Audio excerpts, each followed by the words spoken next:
My haircut. Is this on? It's on. It's on. Oh, jeez. Yeah. All right. Okay. Tell me all about your haircut situation. Yeah. So, okay, for the 10 people watching, this is Common Talk, and today we've got a subject, and that subject is wokeism. We're going to attempt it. Now, it's a difficult one, isn't it? Because we might, we risk, me and Alex are taking a big risk here because we could get banned. Because that's what it's all about, right? It's that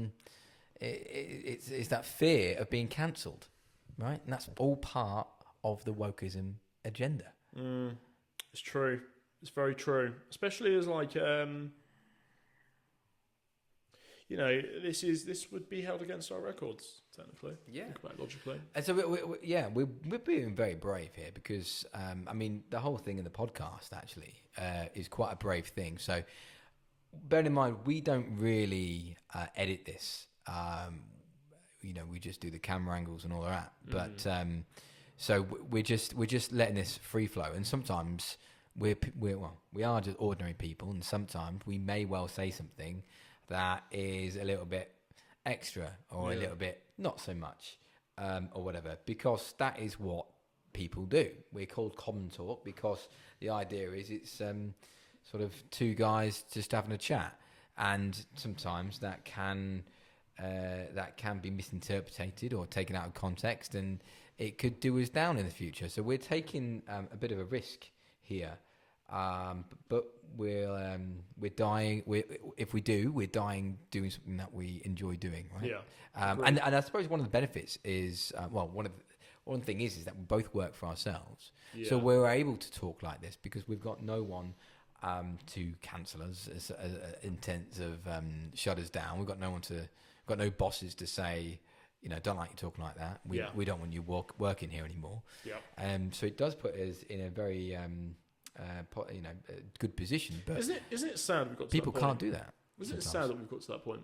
It is. Where we're openly saying that we're putting ourselves at risk, speaking normally. That's not freedom of speech. It's not.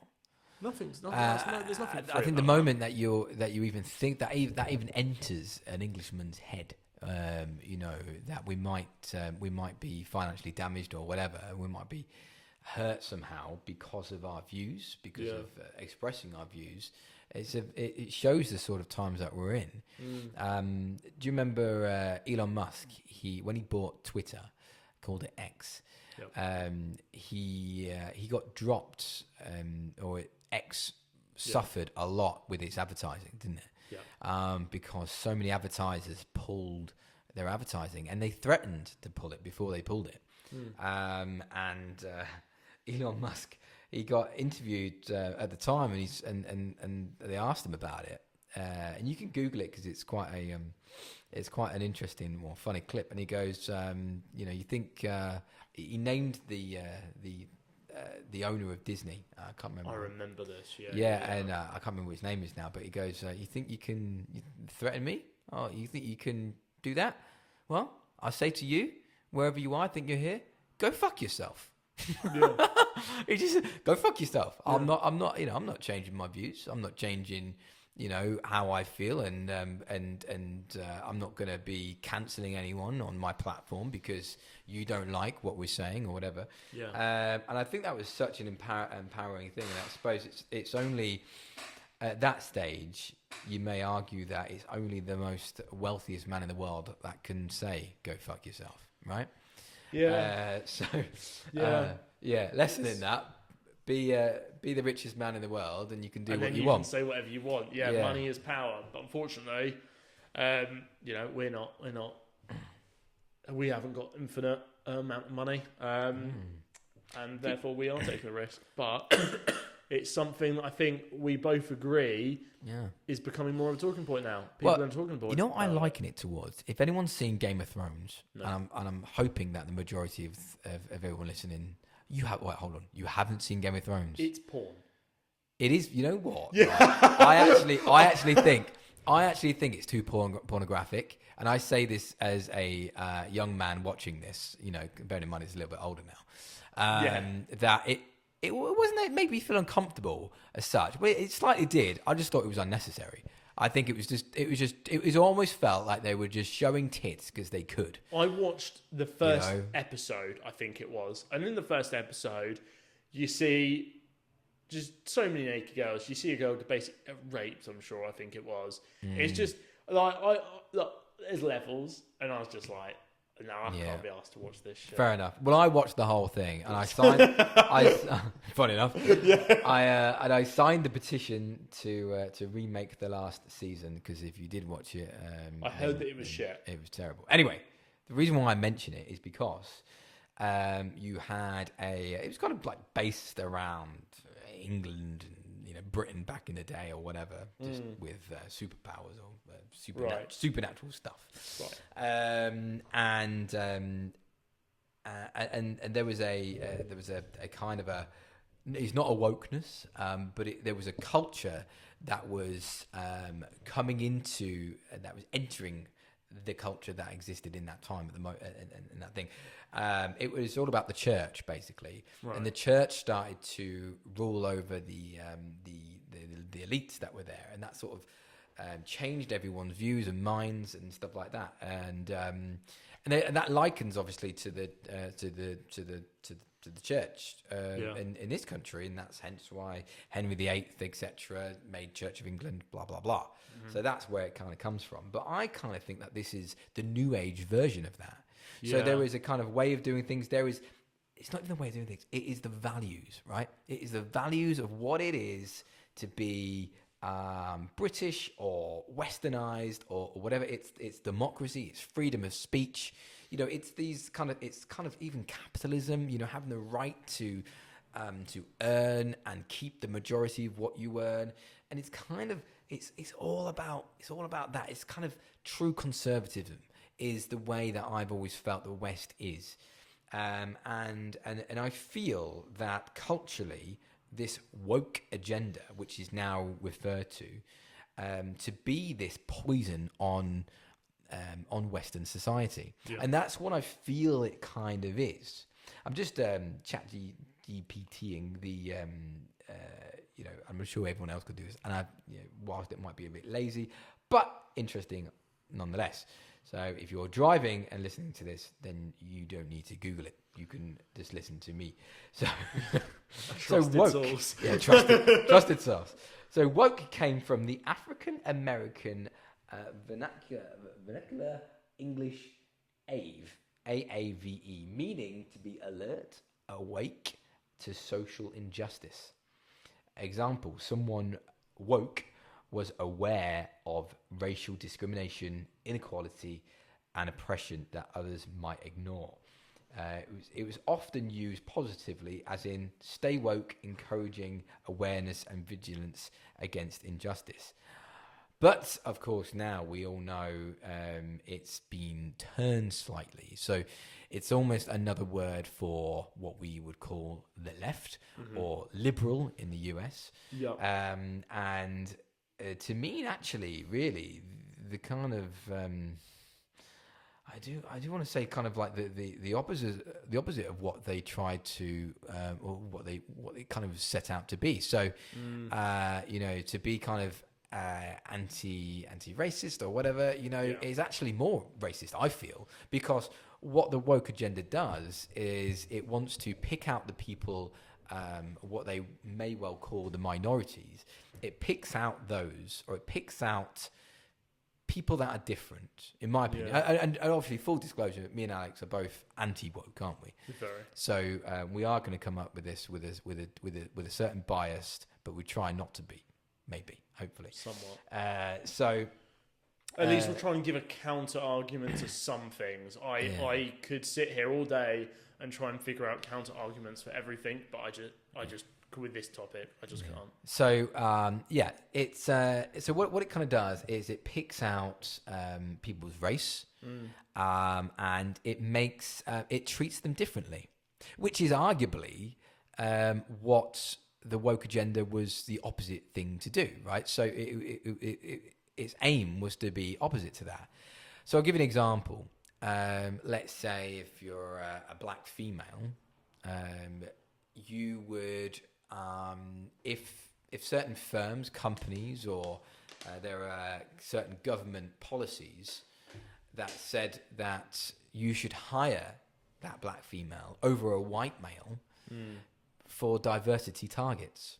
And that's the thing, right? Is that in top corporations, etc., there was a push to be more diverse when it comes to their top board or even actually their employees. Yeah. And this isn't just in companies. This is it's kind of from the top down in regards to the government downwards. Yeah. Because this would be in the police force, government departments, and everything. Yep. And what I was bemused by, I mean, there was a case in, I think, Yorkshire somewhere. I think East Yorkshire or something, or South Yorkshire, where they said that they want like a 10% of the police force. I'm making these figures up because it is true, but I don't know the exact number of it.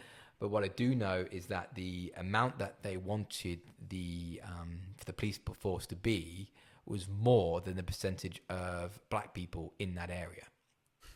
So, for example, I'm spitting out numbers here, but let's say they wanted a 10% of the force to be black, and only 1% of that area is actually black. Yeah. Then, you're not gonna. Do you know what I mean? Yeah. That's not gonna work, right? You're gonna be, and ultimately you'll be discriminating against white people. And so, but could, I suppose, in all fairness, you could argue that no matter what, any diversity quota discriminates against white people because white males are what makes up the majority, and they're the ones that are going to be essentially scrutinised. Yeah, well, I mean, they're the easy target because white male and pale. What is it? White pale? No, it's pale. White male and pale. No, it's not. No. Pale and stale. No, something like that. God, I'm going to keep myself later on. Yeah. I haven't got a clue what you're talking about. White male and pale and stale. Something like that. God, my dad would kill me for not knowing that. Anyway, there's a little thing that says that says it, and it will come to me later on. But it is that. Yeah. It is that kind of vision or that thought that if you're a white man, you kind of had it. You're old. You're past it, and people literally even sometimes see an ethnic person to be more progressive, I guess, for a company, and that is it's true to say that seeing people of color in those positions of power is a rare thing, and it's a good thing to see.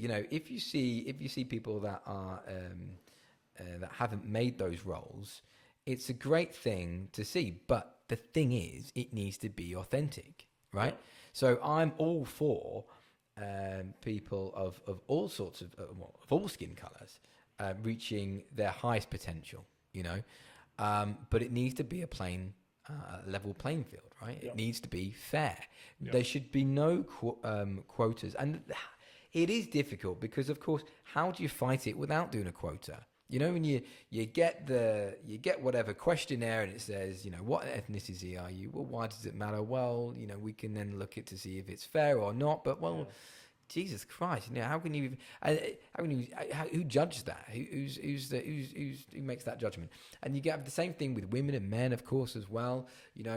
Women need to be in these positions of power. There's always a thing of how many out of all the MPs, how many are women, how many are ethnic. Why does it matter? Why does it matter? Get the best person for the job, and that's what matters. And that's what's been lost. And this woke agenda is actually, I think it goes against. I genuinely do, because I say that because I'm genuinely not racist. Okay, I genuinely don't even think about that. As an employer, I go for whoever is best for the job. For example, it makes no difference to me as long as they can do the job. Think about it from a literal, like, a company does what is in the company's interest. And why would they employ someone that is worse than someone else for their own, prejudice? I just don't. For me, I just don't understand that. But, so anyone coming in and saying this is what you must do, I think it's anti-capitalist. I think it's anti-Westernized. It's not fair. Both on the company and also the people that have lost out on that job, and also the people that have kind of got that job, in some ways. Yeah, because I mean, personally, I don't want to be judged by the color of my skin. No, I want to be judged by what I can produce, what I can do. And the thing is, you are being judged. Yeah, yeah, but I am being, 100%. And even for the people that make it through diversity quotas, are you just there because you were a tick box? Are you there because you actually genuinely were the best in Canada? I mean, something you touched on that was really interesting, and this is the massive economic and business argument against diversity and inclusion, and essentially the tick boxes, right? Is that if you have a pool of 50 white men, 30 black men and women, 30 Asian men and women, right? If you have some white candidates that are just incredible for the job, well overqualified, but then you have a tick box where you can't take those individuals because you have to take certain different races and ethnicities and stuff like that. Well, like you said, you're losing out on an incredible labour force. Yeah, absolutely. Incredible. And so, a business point of view, it's bad. And the problem is, I think, with businesses is that I personally don't believe businesses like that at all. I think most businesses are against that because I promise you, if we had CEOs in this room, right, and we were having a conversation about it, they would have the same view. What I think happens is that they just don't want to argue about it. They don't want to argue with their board about it. They don't want to talk to their CPO. The big thing is that no one wants to be seen to be racist, right? So it's very hard, I think, for anyone, even board of directors or whatever, to say, "Oh, well, let's put this in the bin." Yeah. It takes a big set of balls, or women equivalent, right? To say to a group of your peers or a group of people to say, "Look, let's do away with DEI or whatever, this diversion malarkey, diversity inclusion stuff. Let's do away with that." The phrase is white male and stale. White male and stale. I think, but it's also anyway, that bothered me that I didn't know what that was. Yeah. There we go. But this wokeism, it's a much bigger conversation than what we've said so far. So you get it's feminism as well. That's a huge thing. Is in women. What have you seen Barbie? The film Barbie. I made a very strong view not to watch that film. Oh my God, it really pissed me off. Because the thing is, right, so you've got, anyone that hasn't watched it, it's this really kind of pro-feminism film. And feminism, is meant to be... Equality. What? That's what feminism is meant to be. Equality for women. Yeah. Equality, equal right? Equal rights. But it's like everything, like the woke agenda and like diversity. It's gone too far, right? And it's saying that women should be in roles where actually some women don't want to be in. Like why should you? Why? I don't know, let's say some classic ones, a plumber, right, or any trades. Yep. Okay, you ever see it when you see an advert for a plumber, right, or whatever? It could be, I don't know, checker trade or something like that. And they'll probably use a woman as a plumber in their advertising. Yeah. What are you doing? What are you doing? Because we all know, right? We all know that 99% of plumbers are women. I'm sorry, are men, not women. Wow, right? That's a fact I didn't know. 99% of plumbers and trades are men, right? And that's just the way it is.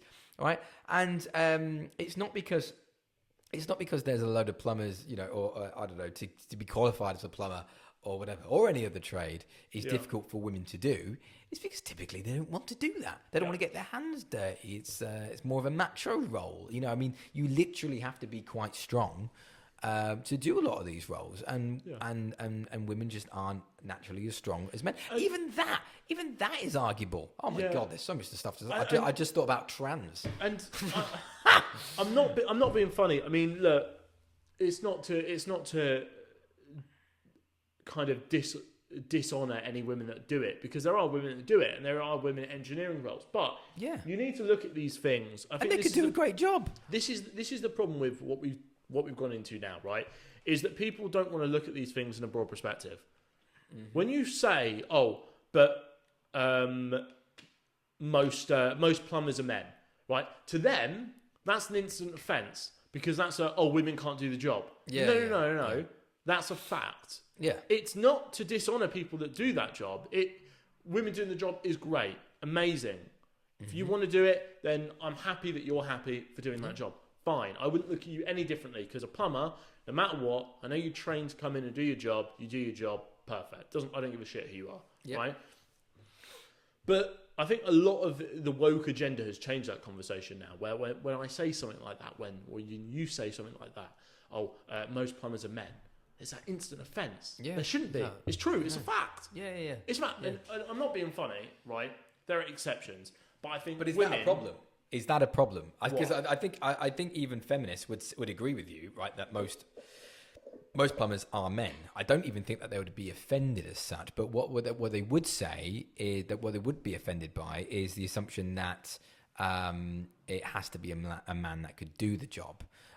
Or whatever. So I think that's more of the thing, but it's just the reality on the ground is that, I guess, if you're looking at an advert, right, and they have a woman plumber, right, I mean, what do you know what I mean? You're just wrong, right? It's just as in nothing wrong with it. No. But the advertisement is just poo-pooing on the 99% of men that actually do the job, right? It's just not realistic, right?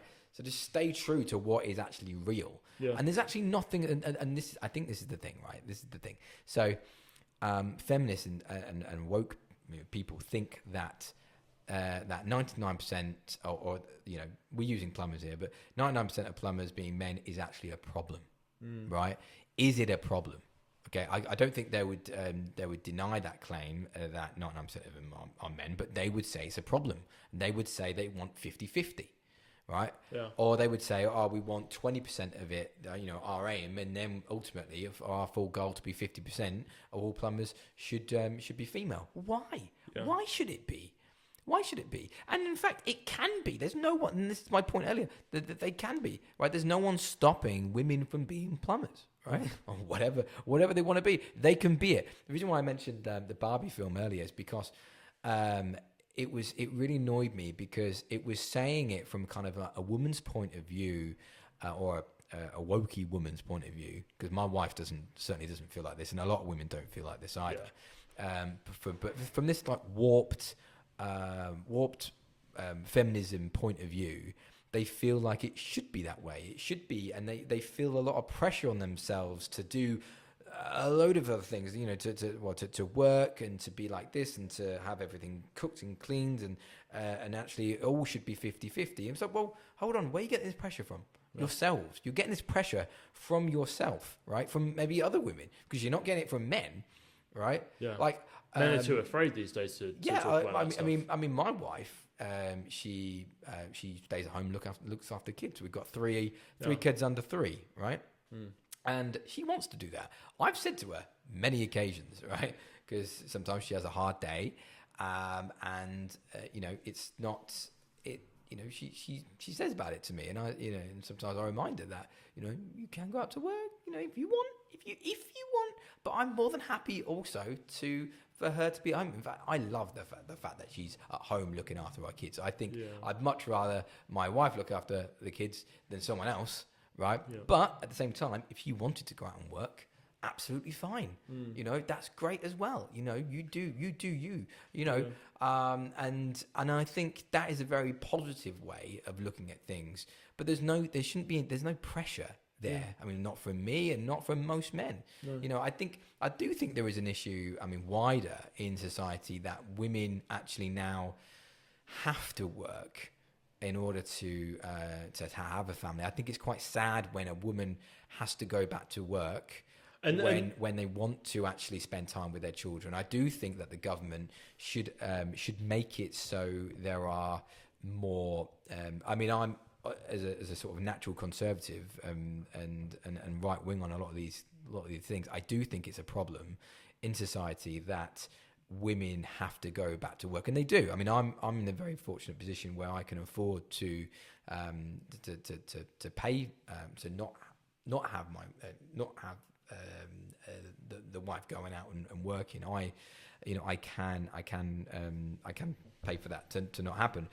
But not every family, in fact a lot of families these days, find that once the woman has the child, they then have to go back to work. And I think that's a really sad thing. And I do think that there was something wrong with our country, our society, and with the Western world in that it should be changed, that women don't feel like they need to go out and work. And I think there is a problem there, and I think feminism weirdly has actually created this problem, because if everybody can go out and work, then or if you allow women to go out and work in the sense that they weren't quite allowed before, then as a family household, you've got more money, and that money goes into probably the house, right? And you're competing against other people to have that same house, and you know, in fact, all your wages are just going on to the house, which goes to the bank, right? So I do think that there needs to be some sort of recorrection there, where if they want to, they can stay at home and look after the kids at least until they're at school age or something like that. I mean, that's my position. As I said, if they want to go out and work, go out and work. I think with that you know, I don't disagree. But I think that's an economical problem. That's not a social problem. No, it's both. It's both. Of course, it's both. It's choice. I mean, something that floats around a lot is the wage gap, right? And bollocks. Well, do you know the reason where it comes from is the fact that most women have to take a time out of work, and then by the time they go back to work after looking after the kids at school, their salaries deplete. That's how it happens. I actually did it in my final year at university. I did a course called statistical research or something like that, and we actually created, you know, when you see a university study and they do the statistics and stuff like that, we did one of the data of wages and salaries and women, stuff like that, and pretty much everyone got the same result. It was due to that gap at work. Now, if you want to solve that, you know, that's not a feminine conversation. We need to start talking about how do we prepare people that have had gaps in work to get back to work. Otherwise, it's not really a choice. But I don't think that's the gap difference between men and women, because therefore they're no longer right. So let's say, I don't know, you've got James and you've got Jane, right? Jane, and they've both been right? James and Jane have been working for 10 years at the same company, right? Yeah. Jane takes 3 years off, okay, because she's had a kid and she wants to spend a bit of time with her, with her child, etc. Okay, now James has got 13 years experience, and Jane's still got 10. And in fact, not only has she got less, but she's been out of the loop for the last 3 years. And let's say, you know, she is working full time. Let's say you can just childcare can be sorted or whatever, and she goes back full time. Well, she's a bit behind James now. James has got 3 years more experience, and more recent experiences as well. Jane is 3 years behind. Now, whilst that's shit, okay, that's a shit situation. That's just the way it is. That's not inequality, right? Because that's just the way that is. As in, I mean, it just, if it was the other way around, right? if James took 3 years out because Yeah. he wanted to stay at home with the kid, Yeah. with the baby, and Jane, she maybe took 6 months out, Yeah. right, or whatever. And many women do that. Many women just have the child, and within weeks goes to nursery or has a nanny or whatever, right? Yeah. And then back to work again, which I feel is wrong, and not wrong, but I think difficult or cruel if they think that's what they need to do. If they want to do that, fine. But if they need to do that, that's not so fine. But anyway, if the roles were reversed, then Jane should get more money because Jane's got more experience and she's been and she's got more recent experience. Can I just than preface James that has taken 2.5 years out or whatever. And can I just preface that when I did run those statistics, that came out completely true. Is that when a man took the time off, the women salaries at the end were typically higher because of simply as you stated, they've taken less time out of the workforce. Now here's an interesting one. Oh, sorry, you go on. I was just going to say, and the counter argument to that is that, I suppose some people would put the point in that then it comes into question if women want kids. Yeah, right? And that's why a lot of women now don't want kids. A lot of millennials as well. They don't I hate that. I really hate that. I've always said when I was younger, I wanted to be a dad, and I do want to be a dad. Yeah. And something I said to Abby when we first met was that, we need to be on the same page with this because it's not a small thing. No matter where you are in a bold relationship. Conversation at 23. Yeah, but it's a conversation needed to be had nonetheless because I think it's morals. Yeah. Yeah, I mean, if you go down 5 years down the line, right? I'm in my late 20s. Yeah. Okay, we're together. I'm at the age where I'm starting okay, well, financially, let's talk about children. Yeah. And she's like, no, I don't want kids. A guy will never win in that situation. No. You can't win. No. The only thing you can do is break up. So have that conversation at the start. Oh, you definitely have it. Get on the same page. Yeah. 100%. But what I was going to say is that it comes into a question and quite it's sad that you start to question can we have kids, not only because of maybe social reasons but also financial reasons. People don't want kids because they can't afford them, and that is horrible. Well, it goes into what I was saying earlier about women not taking that time off because they feel like they can't. Yeah. And so go straight into childcare, and they don't get that time with them, and sometimes, and they might even feel that, look, I'd have to go straight back to work. That's not the sort of mother I want to be, or whatever, And I do think that's really, really sad. And I do think as a society we've got to sort ourselves out. If you look at the birth rate, it's like 1.5 or something. It's below. It's below the reproduction rate or whatever. So and that is a fundamental problem, and it goes into, and that feeds into immigration and all the rest of it. Of why we need to, we have immigration, we've got a rising population, and yet we've got a declining birth rate, and that difference is stark because on one side it's going down, and then the other side is going up, and that difference is immigration, right? And so what we're actually seeing is a bit of it sounds a bit dramatic, but it's like an ethnic cleanse, right? You're seeing the native Britons, and you've seen this all across the Western world as well. This isn't just in England; this is everywhere. And you see the native people of our Western world declining. And I think there's something that is, I think, just a massive fault of the government.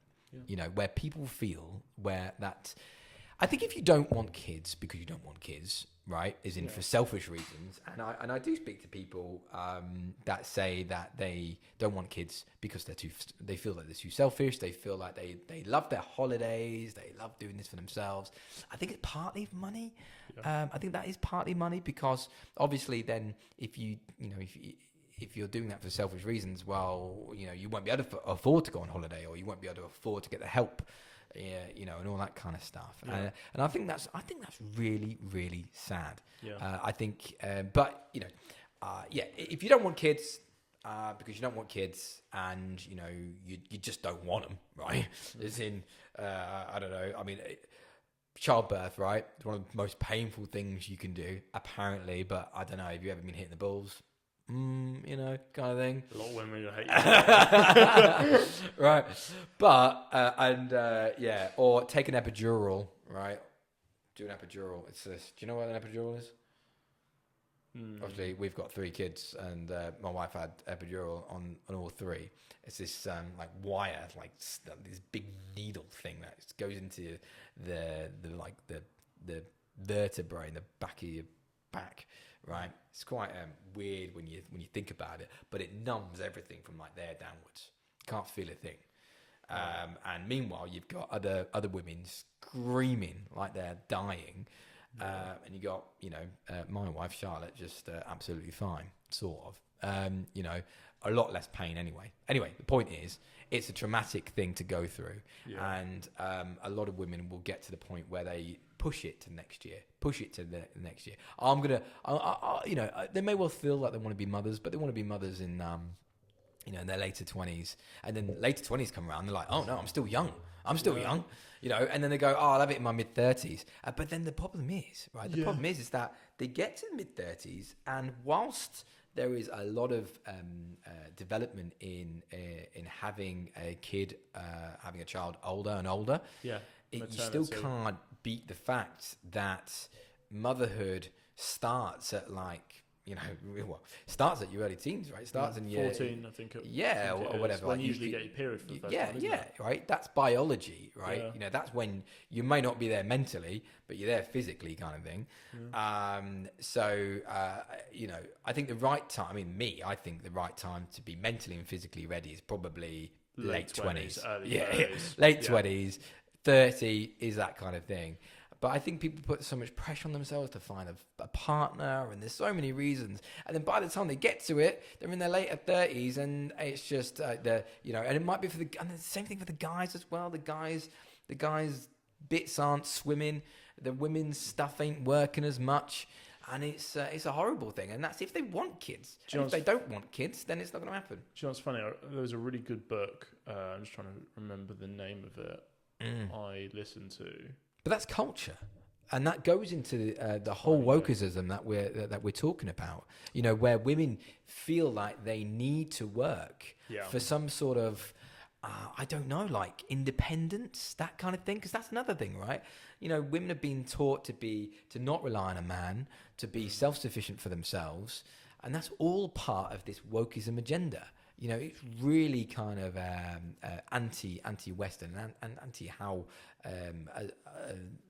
Western culture, really, where it's been, where the man has been the breadwinner, has supported the family, and the women are now sort of being taught that they need to provide, as well as the man. They both need to support the family. Do you know what's really interesting though? I'm just going to jump in here before I just want to talk about slightly same topic, just different section of this topic.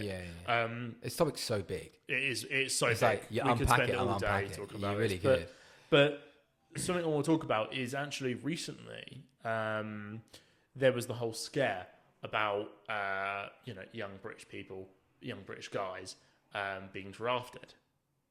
Okay. Because of a potential conflict with yeah. Russia, and that's still a very looming possibility. Yeah. We're stupid to say there's no chance of that, but from social media, I saw a lot of really interesting things where a lot of women came forward and going, "Oh yeah, men should fight," taking a big 180 U-turn on what they've been saying recently. That equal rights, equal power. If a man can do it, we can do it. But then I don't know.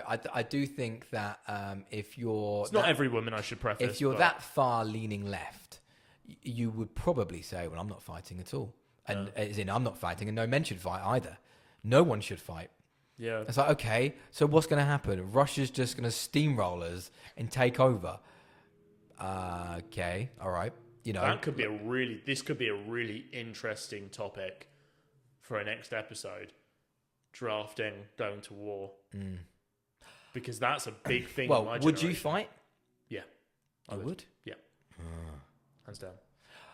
It depends. The thing is, for me, it depends. But you need to understand something about me, right? And my background. Yeah, okay, that sounds My serious. grandma came to this country at 16. Yeah. She was allowed a visa to come to this country. Yeah. She worked every single day. Yeah. 7 days a week. My family now live and are all in really good positions. That has ultimately happened because of the UK. Yeah. That wasn't, yes, she worked her ass off, but if they denied visitation, if they didn't let her in, so to me, I'm not being funny, our family owes this country big time. Oh, that's... so that's the way I view it. So yes, I very, would. very commendable, but respectable of you. But I'm not also denying the fact that if I was to go war, I'll probably die. Yeah, but what? That's positive. Yeah, but what? I'm not gonna. What happens though? What? Yeah, but wouldn't it not? What you haven't asked is, and maybe it's not. It was more of a broad question that I asked, but surely it's down to the nuances of it, right? So what happens if you feel like what we're going to war for is bullshit? That's more interesting. Like if we're going to get in World War II. We were literally getting bombed, right? Yeah. We were getting bombarded by the Germans, and it was only a matter of time.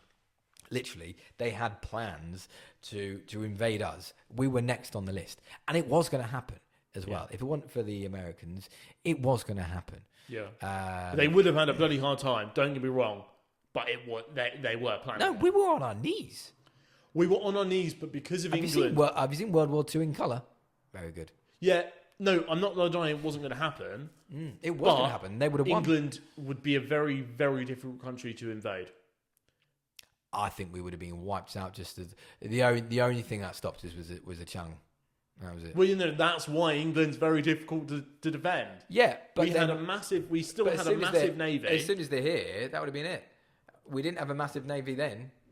Yeah, we were on our knees. I think if that was to happen these days, look, let's move on from World War II because we are so off topic. It's unreal right now. Yeah, but are we off topic? Because we're off topic. But what we're talking about is the whole wokeism covers such a wide spread of things, and that includes things like going to war. Would you go to war? Yeah, what role do you think that role does?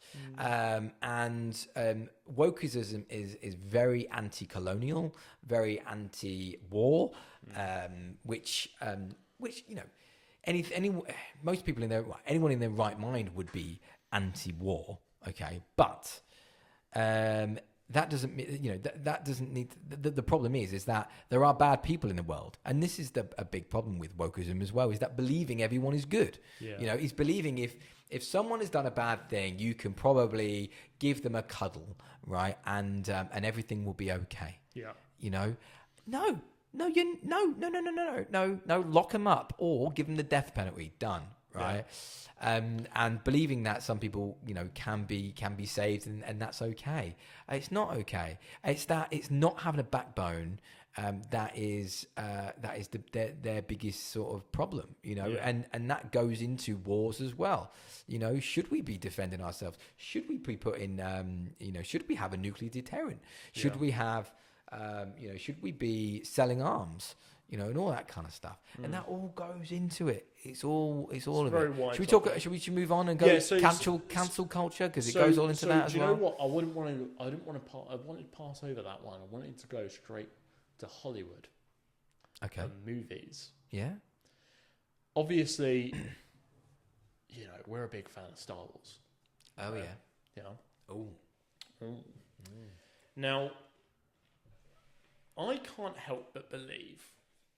And here's a funny thing about Star Wars. Women... Don't be racist. Don't be sexist. In the old ones, women played such an important character roles. Yeah. Princess Leia, arguably one of the strongest contenders there, the sister of Luke. She held her own. Spoiler alert.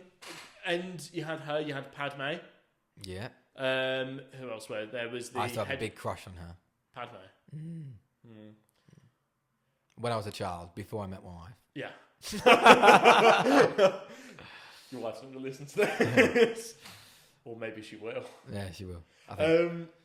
And yeah, it's... I can't help but think, now they're royally taking the piss with the amount of introductions of kind of diverse crews. And I think all they're doing is they're just trying to, like we said recently, just tick a box. You know, it doesn't play into the story. Yeah. Something that happened recently was a documentary, and the Egyptians, rightfully so, were fucking furious about it. About Cleopatra, or one of the pharaohs. Yeah. And they casted a full black cast. And they were like, hang on. Yeah. This isn't... And when we say black, we probably, like Western Africa? Yeah. Yeah. Like not Egyptians. Nigerian, Ghanaian. Yeah. And it caused a massive backlash. Yeah. But no, what the news didn't report about it because they didn't care. Because it was a race war against two races that they don't really like to talk about. Because when it's white people, it's like, oh, we have to talk about. It's almost more racist actually doing that as well, because you go, okay, well, Egypt is an African country, okay, but within Africa there are so many different races. You know, it's not just black equals African. No. There is so much. Africa's bloody massive. Africa's huge. Right. People don't, because a normal map makes it look small. Yeah. But in reality, it is massive. Yeah. And Russia's not nearly as big as people think it is. No. What was it? True size of. Yeah. Or whatever. Google it. So Egyptian people look very different to Nigerian, who look very different to Somalian, who look very different to Libyan. Yeah. There's so many different races within Africa. When people go, I don't know, African American or whatever, like the term African is actually quite, well, it's quite a broad term. Arguably, it's insulting, right? It's just a lack of education from people saying that. Really, it's of not knowing that there are such a diverse amount. And you see that all the time, and that's a good example of it, where it's not good even with that own community. This isn't a white and black thing. It can be a black is in Western African black or whatever, and different African nations. I mean, flip the switch. If they were to make a documentary about Bob Marley, would you be happy about a white guy playing it? Of course not. Yeah, of course not. Okay, I was going to say because even as a white guy, I would be like, "What the fuck is going on?" Yeah, you wouldn't get a white guy playing Didn't they have a black Queen Mary? Yes, in Bridgeton. What the fuck? Yeah, do you know what? And this is the thing I don't understand, right? And I'm not. If you're casting a film, okay, there is nothing wrong with you casting a black guy, a white guy. But when your film is based on a historic event, something that actually happened with real people, at least get the bareback basics right of the cast. And this goes into the Harry Potter thing. Severus Snape, they cast a black guy. Oh yeah, that was a big one. That was a massive one. And something I don't understand, and I'm a massive Harry Potter nerd. I love that series so much. In the books, they literally describe Severus Snape as a pale, slender man. Mm-hmm. Okay? How are you going to make a series that's supposed to be more based on the books and then go against one of the basic things? And I get it. There wasn't many black individuals in Harry Potter in the original casting. But that's just the way the books were written. And we're not going to go back and rewrite them. Mm-hmm. So it's like James Bond. Should James Bond be black? I have less of a problem with James Bond being black, actually, because I don't think it's not really too much. No, in the original books it was. Oh, was it? Yeah. Yeah. But the thing is, there's the argument, right? I mean, if a book was written in the bloody 1920s, could you not just go for film purposes? Actually, that works. It's like Daniel Craig is slightly blonde. and I'm pretty sure he wasn't described as blonde either. No. You know, and we had of course, a Scottish James Bond, Sean Connery, with a pretty strong Scottish accent. You know, and that was okay.